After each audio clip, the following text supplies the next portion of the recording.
amigos do Super Papo Raiz, um prazer enorme estar com vocês novamente. Esse é o Papo Raiz, o seu programa semanal de estudo da Palavra de Deus. Olha só, já vou lembrar vocês de curtir as nossas páginas. Curte a nossa página no Facebook, no Instagram, no YouTube. Segue a gente, ativa ali as notificações, porque o Super Papo Raiz é um seu canal adventista com material para tudo quanto é tipo. Tem material para criança, tem material para jovem, tem material de estudo da Bíblia, tem material de entretenimento. Nós estamos fazendo um portal realmente para você poder... Você chega aqui com toda a sua família e assiste conteúdo bom, conteúdo relevante para fortalecer a sua fé, fortalecer o seu conhecimento em diversas áreas, e a gente espera aí estar contribuindo com vocês. Nós estamos aqui no Papo Raiz, que é o seu programa semanal de estudo da Palavra de Deus, estudo da Bíblia, e nós temos um assunto muito legal, muito interessante, mas antes disso eu vou apresentar, obviamente, vocês já estão vendo aí na tela, o meu amigo Alan Aguiar. Fala, Daniel. Fala, queridos ouvintes. É isso aí. O Alan Aguiar, que eu ia chamar de Lucas Aguiar, porque eu já estava juntando o Alan Aguiar com o Lucas Lima. E aí, Lucas, tudo bem, meu amigo? Olá, Daniel. Olá, Alan. Tudo bem a todos? Seja bem-vindo a mais esse programa especial. Já aproveita e dá um curtir no vídeo, tá bom? É isso aí. Ô, Lucas, eu tô achando que o seu conector tá meio solto, assim, não sei, o conector do fone. Tá dando mais, assim, mas tá dando para te ouvir. É isso aí, o Lucas Lima é professor de religião lá na Escola Adventista da Liberdade, não é isso, Lucas? Isso aí. Bastante trabalho. E agora é trabalho tudo virtual. Tá certo, é verdade, né? Ainda tá no virtual, né? Mas logo, logo isso vai acabar, se Deus quiser. Muito bem, nós vamos estudar aqui. A gente está chegando no final da nossa temporada, a gente vem falando aí da questão do testemunho, e a gente tem que pensar o seguinte: nesses últimos dias, qual é a grande mensagem que nós cristãos, assim, que gostamos de estudar a Bíblia, que somos esclarecidos na palavra de Deus, nós temos que dar, né? Porque o mundo cristão ele é muito grande, ele é muito diverso. Cristianismo para tudo quanto é lado, de tudo quanto é tipo, para tudo quanto é gosto, né? Mas existe uma mensagem para esses últimos dias que nós consideramos uma mensagem especial, uma mensagem, não é que ela é mais relevante, mas é que ela é mais urgente. E nós queremos falar um pouquinho dessa mensagem. Então nós falamos muito de compartilhar o amor de Deus, compartilhar o amor de Cristo, demonstrar interesse pelas pessoas, isso tudo que a gente veio discutindo ao longo dessa temporada. Mas nós precisamos agora entender, e é importante isso, qual é o assunto, qual é o grande tema para esses dias que nós estamos vivendo, que são dias muito difíceis. Né? A gente está falando aí de coronavírus, porto que explode no Líbano, as mentiras aí nas eleições, tanto nos Estados Unidos quanto no Brasil, no mundo todo, o Black Lives Matter, ao mesmo tempo que tem uma causa justa, está cometendo muita injustiça, barbarizando nos Estados Unidos, matando inclusive negros, inclusive pessoas de minorias. Está uma confusão, esse mundo está de cabeça para baixo. E a Bíblia fala disso, e a Bíblia fala que existe uma mensagem urgente, e é sobre essa mensagem que nós queremos conversar com os nossos amigos do Super Papo Raiz durante essa semana. Olha só, Apocalipse 14, 6 a 7, fala uma mensagem, traz um indicativo do que a gente tem que se preocupar nesses últimos dias. Lá fala assim: vi outro anjo voando pelo meio do céu, tendo o evangelho eterno para pregar aos que se assentam sobre a terra, e a cada nação e tribo, e língua e povo, dizendo em grande voz: temei a Deus e dai-lhe glória, pois é chegada a hora do seu juízo. E adorai aquele que fez o céu e a terra, e o mar e a fonte das águas. É interessante que tem dois elementos aqui, que é o evangelho eterno. Então, o que está sendo pregado é o evangelho eterno. É muito legal isso, assim, a gente já faz um grande exercício exegético só nessa percepção. O anjo, na verdade são três anjos, né, mas ele está destacando aqui o primeiro. O primeiro tem um evangelho eterno. E aí quando ele fala desse evangelho eterno, quando você pensa em evangelho, Alan, o que vem na tua mente? A grande chave já é o próprio texto, ele já indica, né? Que ele fala o evangelho eterno. Então Sim, você já para pensar e fala assim, nossa, então peraí, não é um recente evangelho, não sim. é um novo que surgiu agora do nada, né? Excelente. É o evangelho, se é eterno, então isso me remete para onde? Lá para Gênesis. Exato. Porque lá é o princípio de tudo. Então, se é eterno, desde lá ele já existia. E quando você vai para Gênesis, e realmente você já encontra lá com o primeiro casal, que após a queda já recebeu a promessa do evangelho eterno. Ali já foi prometido para eles o Messias, né? Alguém que viria para recuperar, para restabelecer o jardim do Éden que eles teriam acabado de perder. Então, de fato, esse evangelho eterno é a mesma mensagem desde Adão e Eva até Apocalipse. De Gênesis a Apocalipse é o mesmo evangelho. É Deus querendo retomar a vida original que o homem tinha com ele de relacionamento. Esse é o evangelho eterno. É Deus querendo recuperar a humanidade para si, para voltar a ter relacionamento com eles. Porque o nosso Deus, ele é um Deus de relação. Então ele quer voltar a ter a mesma vida que eles tinham no Jardim do Éden. Deus quer retomar. O que eles perdem lá em Gênesis, Deus retoma em Apocalipse. E nesse intervalo entre Gênesis 3 e Apocalipse 22, é esse evangelho eterno sendo proclamado, né, a toda a nação, a todo o povo, a todo ser humano, para que ele aceite esse plano de Deus, de graça para a humanidade, a retomar essa vida de relacionamento cara a cara com o eterno. E você usou a palavra aí, Alan, graça, né? Então a gente vê graça lá em Gênesis 15, mas ao oferecer graça, Deus faz um juízo. Então ele reúne Adão, né, Lucas? Ele reúne Adão, Eva e a serpente. E aí ele começa a fazer uma investigação. Uma investigação. Fala, "Ô, Adão, o que aconteceu? Por que você está escondido?" Aí o Adão fala, Senhor, é porque a mulher que tu me desse e tal fez eu comer do fruto. Aí Adão, né, tipo, joga a culpa na mulher lá e tal. E aí, quando Deus chega na mulher, a mulher fala, a serpente que tu criaste. Aí a serpente não tinha desculpa. Deus já chega na jugular da serpente e fala, você vai... Eu vou acabar com a inimizade. E aí Deus, ele estende graça para Adão e Eva num momento de juízo. E é interessante, né, Lucas, que o tal evangelho eterno, que muitas pessoas poderiam pensar assim, evangelho eterno vai falar de graça e tal. E é óbvio que é graça, mas é uma graça em associação com o juízo. Porque a pregação do Evangelho Eterno é temer a Deus e dar-lhe grande glória, porque é chegada a hora do seu juízo. Qual que é a relação, Lucas, de juízo com graça? A relação que entra, né, nesse contexto é algo até engraçado. Porque como o Alan bem pontuou, a graça de Deus, mas a graça de Deus requer uma escolha. Se eu aceito ou não essa graça de Deus. E entra no contexto de adoração. Porque qual foi a grande razão, né, de Adão e Eva darem as costas para Deus e receberem o juízo de Deus? É porque eles escolheram seguir os seus próprios caminhos, não escolheram seguir os conselhos de Deus, aquilo que Deus tinha ordenado. Certo. Entra no contexto de adoração. Então, se eu, de forma deliberada, né, rejeito a graça que Deus me oferece e escolho seguir o meu próprio caminho, escolho fazer a adoração do meu jeito, automaticamente eu estou tirando Deus do ponto principal da minha vida e estou substituindo por alguma outra coisa. E é nesse contexto que o juízo de Deus ele tem que agir. Porque ele tem que dar um ponto final e concretizar. De fato, você escolheu quem? De fato, você está do lado de quem?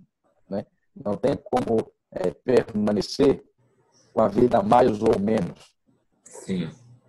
A sua escolha vai determinar o seu fim. Né? Aquilo que o seu caminhar vai determinar aquilo que você vai ter como recompensa. Então, o juízo é Deus recompensando a minha escolha. E aqui não é aquela questão de receber a graça de Deus pelos meus atos. Não é isso. Mas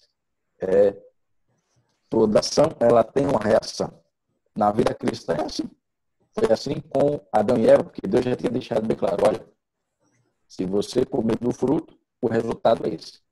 É isso. Então, assim como Adão e Eva, a nossa vida hoje é do mesmo jeito. A mesma graça que estava disponível para Adão e Eva está disponível para mim e para você hoje. Da mesma forma, se eu rejeitar a graça, como a princípio Adão e Eva rejeitaram, eu vou sofrer o juízo de Deus. E alguns juízos que ocorrem hoje, né, tem escolhas que eu tomo que já têm consequências imediatas, nós podemos dizer consequências temporais, mas o que o Apocalipse aponta é que é uma consequência maior, uma consequência eterna. É isso aí. E é interessante, né, Alan, que quando os discípulos pregavam a mensagem, eles tinham um foco muito grande. A gente percebe assim, é óbvio que eles falam da segunda vinda, eles apontam para a segunda vinda, e lá em 1 Coríntios 15, Paulo chega a dizer que se nós não tivermos esperança de que Cristo ressuscitou e que ele vai voltar para ressuscitar aqueles que creram nessa primeira mensagem, que é a mensagem da cruz, a mensagem de Cristo como um Salvador, a nossa esperança seria em vão. Mas, em linhas gerais, o foco do Novo Testamento é convencer aqueles judeus e aqueles religiosos daquela época que Jesus Cristo era o Salvador. Então, havia uma consumação, em certo sentido, na cruz, que era a consumação dessa mensagem. Nós temos um Salvador. Né? Agora, quando a gente chega lá em Apocalipse, o foco não é mais assim a primeira vinda de Cristo, né? Que foi essa ênfase que os discípulos disseram. Agora, assim, já consolidado, olha só, Jesus veio, Jesus é o Salvador. Só que, assim, o mundo continua sofrendo. Embora nós tenhamos um Salvador e a gente possa se deleitar, e mesmo nessa terra cheia de sofrimento, a gente consegue se deleitar na pessoa e na obra de Cristo, do nosso ponto de vista, a obra parece ainda incompleta. Porque a promessa do Messias, ela não incluía apenas uma certeza de salvação futura, né? Mas, assim, em algum momento essa certeza tinha que se concretizar e tornar a nossa vida mais fácil, digamos assim, né? Sem o pecado, né? Quando a gente fala de juízo, tem alguma chance, a gente consegue desassociar juízo da volta de Cristo, ou é tudo uma coisa só? Como é que funciona isso? De fato, é difícil desassociar, né? A não ser que você esteja falando de um juízo não bíblico. Porque se você falar de um juízo bíblico, não tem como separar essas coisas, que elas estão completamente ligadas, né? Aqui na mensagem do próprio anjo você vê isso. Sim. Né? Então, ela está totalmente relacionada. Até porque a gente tem que lembrar que o foco de toda a Bíblia, desde Gênesis a Apocalipse, é a pessoa de Cristo, é Jesus. O centro de Apocalipse é Jesus. O centro do juízo é Jesus. E Jesus é a salvação. Então, até mesmo o juiz, quando ele é proclamado, o objetivo dele não é condenar ou punir a pessoa. O objetivo dele é salvar. O objetivo dele é salvífico. Sempre foi assim. Se você analisar a história do povo de Israel no Antigo Testamento, você vê ali os profetas levantando e proclamando, né, as coisas que iriam acontecer, as maldições da aliança e tudo mais, as bênçãos, e tudo aquilo ali era uma oportunidade de Deus, através do juízo, da proclamação do juízo, de fazer com que as pessoas se voltem para Ele, se voltem para o plano ideal, se voltem para o estilo de vida ideal e comecem a viver o projeto de Deus na vida deles. Exato. Então, sempre foi assim. Então, o foco de tudo é Deus querendo salvar. E como bem o Lucas falou, aquele que vai receber as punições, as maldições da aliança, do juízo, não vai ser porque ele não aceitou, ele fez coisas erradas. É claro que aqueles que fazem coisas erradas, eles vão ser penalizados. Mas todos nós fazemos. E por que alguns não vão ser? Porque nós aceitamos a salvação. Então, a princípio, aqueles que não vão receber a salvação, que não vão herdar a vida eterna, não é pelas coisas erradas, a princípio. É porque recusaram a salvação, recusaram a graça, recusaram o perdão de Jesus. Então, esse é o foco, de início ao fim. O juiz, ele vem para nos advertir. É mais uma maneira de Deus chamar a nossa atenção para se voltar para Ele. E a gente estava falando no começo, amigos, da mensagem que nós temos nesses últimos dias, né?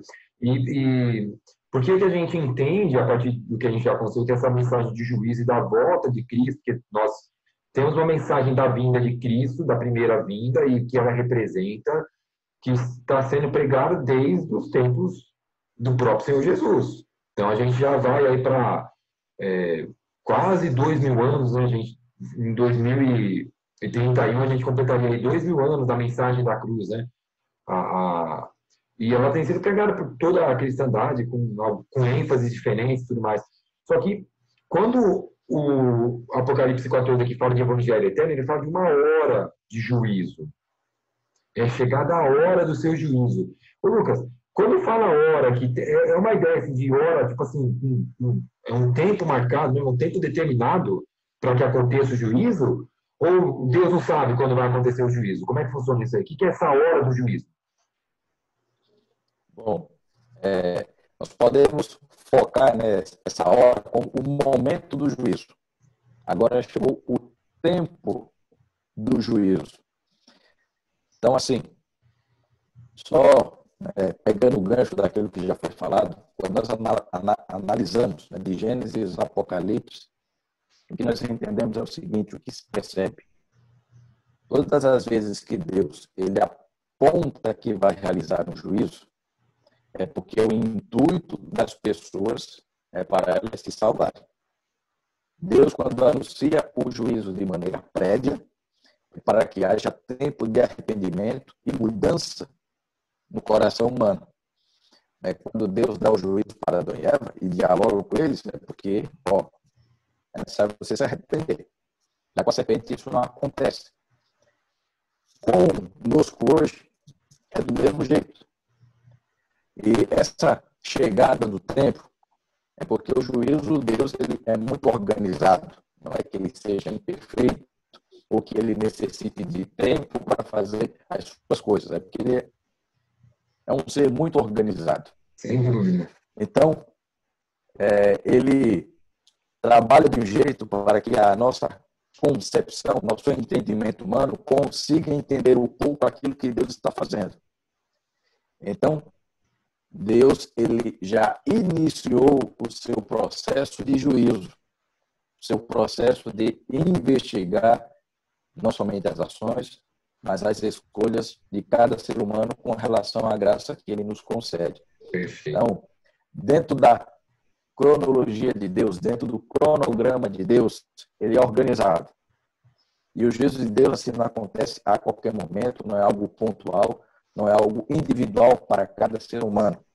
Há um processo, há um momento, e esse momento já iniciou. Perfeito. E a gente tem um modelo de como isso acontece bem claro na Bíblia. Lá em Ezequiel, dos capítulos 1 até os capítulos 11, a gente tem uma ideia assim, de como Deus trata esse juízo, né?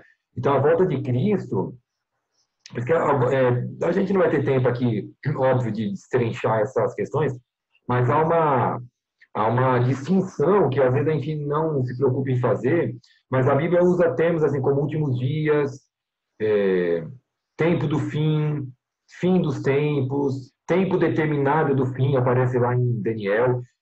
Às vezes a gente pensa que está falando tudo de um momento só, exato, e na verdade são períodos que a Bíblia vai mostrando, que pegam da primeira até a segunda vinda de Cristo, e mais. Porque quando a gente vai lá no Apocalipse, você tem a segunda vinda de Cristo, mas ela ainda não decide tudo. Porque depois da segunda vinda de Cristo, a gente tem uma continuação do juízo, que é o tal do milênio, para só então, olha quanto cuidado que Deus tem antes de executar definitivamente a sua ira contra o pecado, né? São várias etapas. Ele mandou Jesus, sem falar que ele mandou Noé, mandou Moisés, eu estou falando só de Jesus. Porque se a gente pegar, poxa, Noé, Moisés, a obra que Davi fez, que Samuel fez, que Elias fez, a gente vê a misericórdia de Deus. Deus poderia ter executado esse juízo que Apocalipse está apontando, já na hora que Adão e Eva... Mas é tanta graça, né, Alan? Mas é tanta graça, tanta graça, tanta graça. Deus está oferecendo tanta graça para a humanidade. E aí, quando você vai em Apocalipse, você tem a vinda de Cristo, um tipo de juízo que representa a primeira vinda de Cristo, um juízo que representa o Pentecostes, o derramamento do Espírito Santo, a pregação do Evangelho, todas as dificuldades que a igreja passou ao longo da história, até chegar em 1844, que essa é a tal da hora do juízo, que Daniel profetizou lá em Daniel 8,14. Falta-nos tempo, infelizmente, para destrinchar isso aí.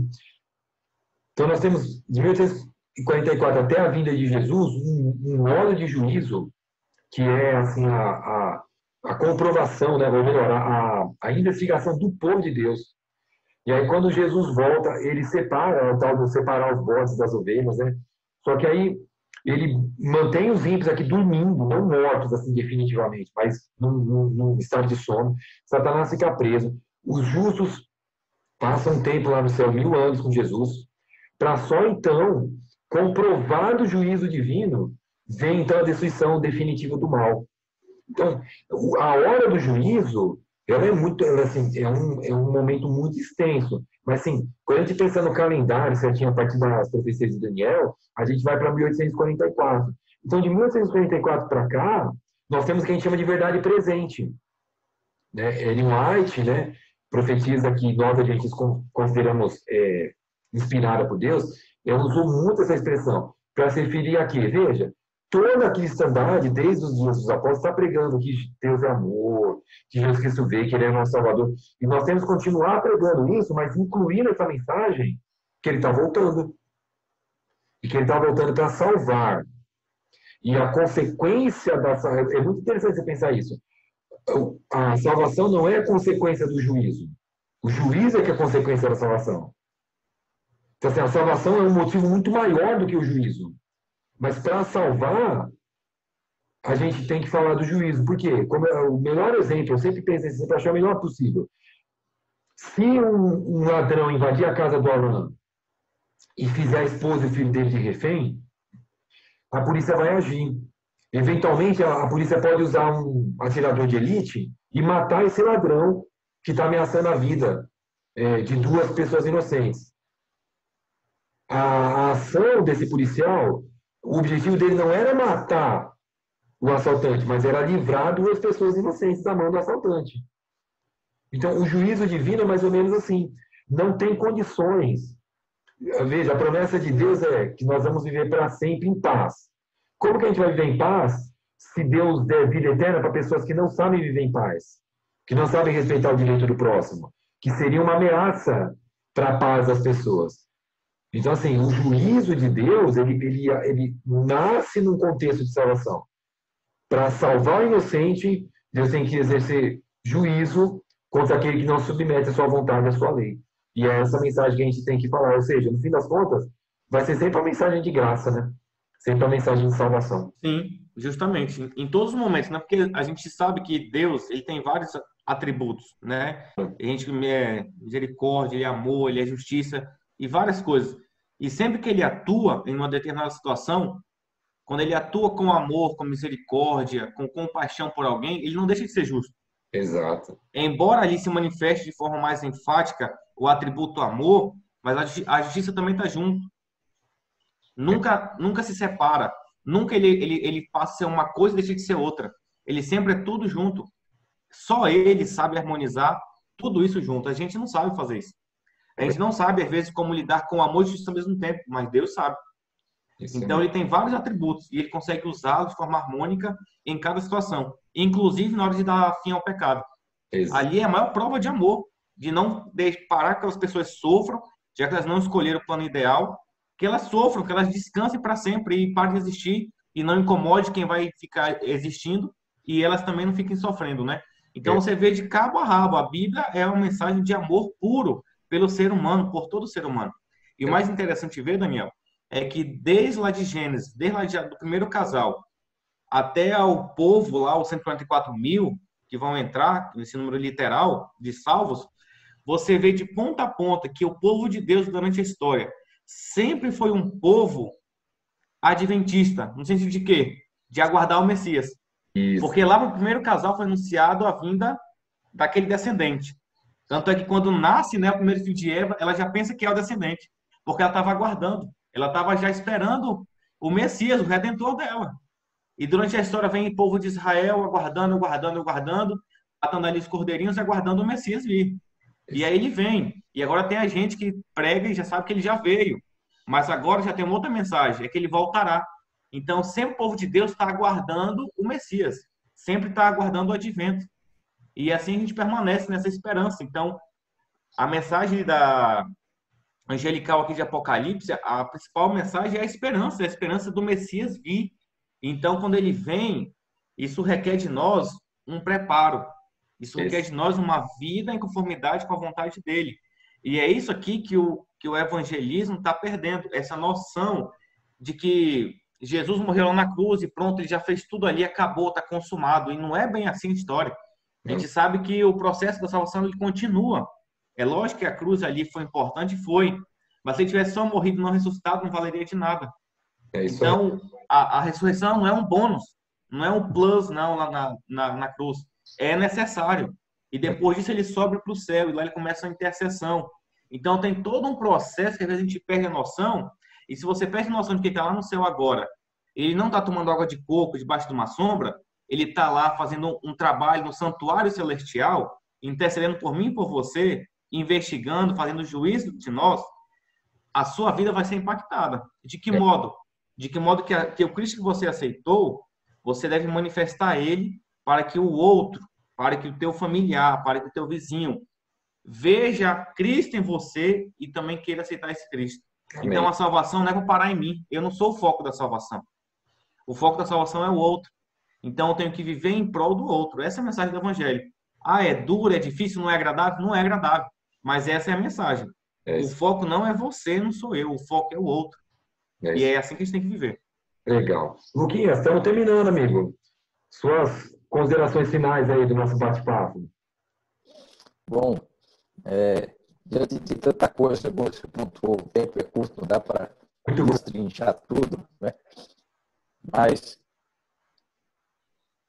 algo muito importante que está intrínseco aqui nas mensagens dos 3 anjos, né? Aquilo que nós chamamos de verdade presente, né? Cada tempo teve a sua verdade, a verdade para o seu tempo.